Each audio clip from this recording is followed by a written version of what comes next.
tunay nga na umiiral talaga ang himig ng Pasko sa buhay ng bawat isa sa atin at magiging sa inyong lingkod. Produkto po ako ng gawain ng El Shaddai. That was 1986, ilang buwan mula nang mag-join ang father ko po sa gawain ng El Shaddai. At sumasama po kami sa mga gawain kung saan-saan ginaganap ang gawain ng ating dakilang El Shaddai. Naging member po ako ng Gospel Music Ministries ng gawain ito sa Lower Bicutan Chapter mula 1999 hanggang 2004. At mula ng 2004, buhat nang ako'y gumraduate ng high school, sumasama ako sa mga hayo ng father ko sa kung saan sa lugar. At ako po ay patuloy na nagalak sa puso ng pakinggan na mabuting balita. Alam niyo po, 2012 hanggang 2013, naging trainee preacher po.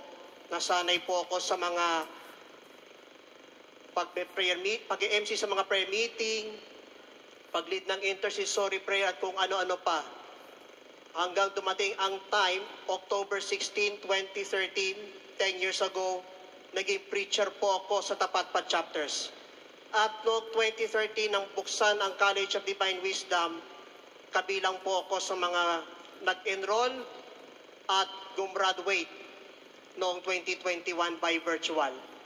Lord, wala na po ako ibang masabi sa iyo kundi, husay naman! To God alone be the greater glory. Purihin ang Panginoon.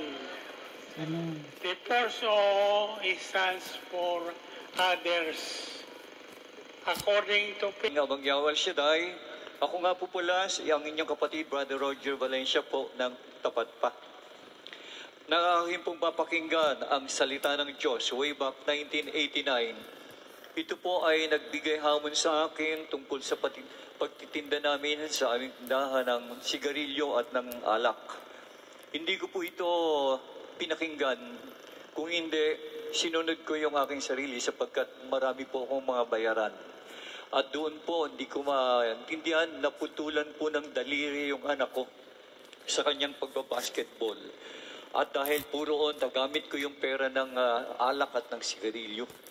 At ako po'y nagpatuloy at nakapakinig na naman ako ng Word of God na ito po ay humahamon naman sa amin ng aking may bahay tungkol sa pagbibigay ng tithes ng ika-po, Malakias chapter 3. At doon po ay nagkaisa kami may bahay upang ito ay aming ibigay.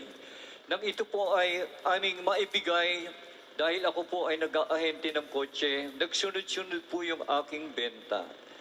Doon po ako nakipag-covenant sa ating Panginoon Diyos. At di sukat akalain, ito pong perang ito ay nagamit ko. Yung ipinatatabi niya sa akin pera na para ibili ng Bible, imprintahan ng Bible at ibibigay sa mga prayer partner yung ipagagawa. Ngunit ang nangyari po sa akin ay doon po ay nagamit ko yung pera. At nagnilay po ako at ang tanong ko sa Panginoon, paano na po ito at wala na po akong pera. Nagwika po siya sa akin na nagsabi po sa akin ng Panginoon, maglingkod po ako. Pag sumakitan kong pagharian ako ng Diyos at mabuhay ng ayon sa kanyang kalooban at ipagkakaloob niya sa akin ang lahat kong pangangailangan. Naglingkod po ako at unti-unti ko pong naipunan at binayaran yung nakuha ko pong pera. At nang maipunan ko na po ito, tinanong ko na sa Panginoon kung ano po ang gagawin ko sa 30,000. Ibili ko ro ng Biblia at ipinamigay ko po iyon sa mga prayer partners. Nang matapos po noon, ang akin namang anak ay nagplano po siya na makapag-abroad. Makasakay po siya sa barko. Humingi po siya sa akin ng panalangin at ito po ay aking ginawa. At siya po ay nag-take ng exam ng makasakay sa barko. Nakapasa po siya at nang siya po ay nagtatrabaho, nakapagpadala po at naipaayos po yung aming dalawang bahay. Yung isang 3 palapag at isang paupahan namin. Lahat po na ito ay pinagpala kami ng Diyos. 10 kwarto po ngayon ang aming pinauupahan. To God be the glory po. Purihin ng Diyos.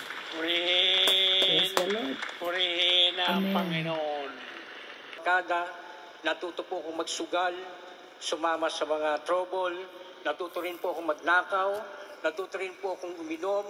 Yan po yung struggle ko sa buhay, mga kapatid. Kasi para sa akin, hindi po uso yung moderately. Hanggat meron akong ilalaklak, talagang uubusin ko po ito. Hanggang sa tuluyang masira na po yung aking pisikal, talagang nasabi ko sa sarili ko na talagang hindi talaga ito tama. Pero salamat sa Panginoon, dahil sa gawain na ito, nung ito'y masubukan ko, talagang ito po ang nagpalayan sa akin. At salamat sa Diyos, hanggang sa kasalukuyan, nagpupuri ako at nagpapasalamat sa ating Panginoon dahil ako po'y pinalaya sa bisyo ng alak na ito. To God be the glory. Purihin ang Panginoon.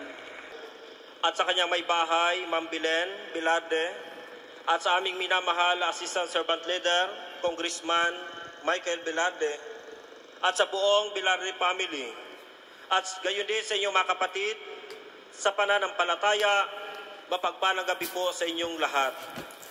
Ako po si Brother John Wilson Flores. Noong 2009, ako ay naging isang local preacher ng Diocese of Baguio, Benguet. Pagdating naman po ng 2012 hanggang 13, ako po ay na-transfer dito sa PFCC Tapatpa habang nag-aaral sa College of Divine Wisdom. Ang lumang buhay ko ay may 3 letter M. Mayabang, matapang, at mapaghusga. Sa 10 magkakapatid, ako po yung pinakabunso at pinakabansot. Naging batayan ng impluensya para ako ay maraming may pagmalaki sa aking buhay. Nung nagtapos ako ng kursong Culinary Arts, ako ay nakapagtrabaho agad sa 5-star hotel, dyan po sa Heritage noon. Dahil sa barkada din, kaibigan, ako po ay naging mayabang na tao. Isa sa mga dalangin ko, nung masumpungan ko ang gawain ni El Shaddai, lalo na sa inyo, Brother Mike, taong 2010, nung kayo po ay nag-talk sa PFCC Baguio and Benguet doon sa Melvin Jones.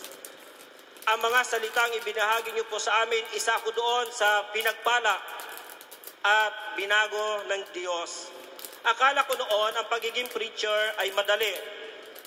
May mga bagay pala na kailangan iwanan, baguhin at ayusin. Sa patuloy ng aking pakikinig o pagsasabuhay ng mga salita ng Diyos, lubos niya akong binago at pinagpala ng lubos pa. Isa sa mga isinabuhay ko sa foundation o dito sa gawain ng El Shaddai ay sikapin na masunod ang kalooban ng Diyos sa pamamagitan ng pagbibigay ng ika-10 bahagi. Brother Mike, nagpapasalamat po ako sa Diyos at sa inyong katiyagaan na kami ay turuan. Minsan hindi niyo po ipinapakita sa amin na kayo ay pinanghihinaan o nanghihina na din. Ang madalas kong inaantay ay yung huli na pabao ni Brother Mike sa atin. Yung paghahagis siya ng kamay at bago ibulsa, sabi niya, isigaw niyo ang gusto niyo makamtan at ito'y magiging inyo. 2013, isinigaw ko, Yahweh El Shaddai, gagraduate ako sa College of Divine Wisdom. Nangyari po yon taong 2017, pinalad po ako na nakapagtapos sa College of Divine Wisdom. Amen. Isa pa sa mga dasal ko, ipagkaloob ng Diyos sa akin ang babaeng makakasama ko habang buhay. Amen. Na maunawaan ako bilang preacher. Amen. At susuporta sa aking paglilingkod. Salamat sa Diyos at ang lahat ng ito ay ipinagkaloob sa akin ng Panginoon. February 18, 2017 ay 2023, tinanggap po namin ang sakramento ng kasal doon sa Dumaguete pagkataga doon ng aking napangasawa. Ang lahat ng ito ay aking na-realize kapag iniwan natin ang lahat ng bagay alang-alang kay El Shaddai, papalitan niya na mas maganda at ikabubuti pa nating lahat. To God be the glory. Purihin ang Panginoon. With this right, honor your father and mother, which is the first commandment, commandment, with the forever, promise. So that if we go with you, with long life and prosperity, Yes, Lord. prosperity, And your life on earth. Obey your parents. yung maging gustong maging prospero. Prosperous. Praise Talaga, God. Prosperous talaga. itong isigaw nyo, pagtapong ko sa inyo, alam ko na ang sekreto. Obedience ang sekreto. Obedience. Obedience ang sekreto. Obedience ang sekreto. Obedience ang sekreto. Obedience ang sekreto. Praise God. Amen. Thank you. Lord. May God bless.